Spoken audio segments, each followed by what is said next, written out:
नुकताच अजित पवार यांच्या विमानाचा अपघात झाला आणि सगळ्यांच्या मनात एकच प्रश्न, या अपघातामागचं नेमकं कारण काय? तांत्रिक बिघाड, पायलटची चूक की लँडिंग वेळी काही गडबड? याचं उत्तर आता ब्लॅक बॉक्स मधून उघड होणार आहे. पण हा ब्लॅक बॉक्स म्हणजे नेमकं काय? ब्लॅक बॉक्सचे दोन भाग असतात. पहिला म्हणजे फ्लाईट डेटा रेकॉर्डर. यामध्ये वेग, उंची, इंजिन, कंट्रोल्स ह्या सगळ्या गोष्टी येतात. आणि दुसरा म्हणजे कॉकपिट व्हॉइस रेकॉर्डर. यामध्ये पायलटचे संभाषण वगैरे या सगळ्या गोष्टी येतात. पण थांबा थांबा थांबा, आपण याला जरी ब्लॅक बॉक्स म्हणत असू, पण याचा रंग ब्लॅक नसून चमकदार ऑरेंज असतो, जेणेकरून तो अपघातानंतर लवकर सापडावा.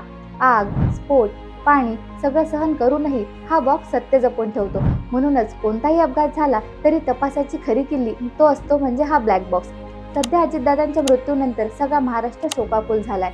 या अपघातामागचं नेमकं कारण काय असेल? तुम्हाला या अपघाताविषयी काय वाटतं? आम्हाला कमेंट करून नक्की सांगा. आणि अशाच माहितीच्या व्हिडिओसाठी आमच्या चॅनलला सबस्क्राईब करा, कारण तुम्हाला माहीत असणं गरजेचं आहे.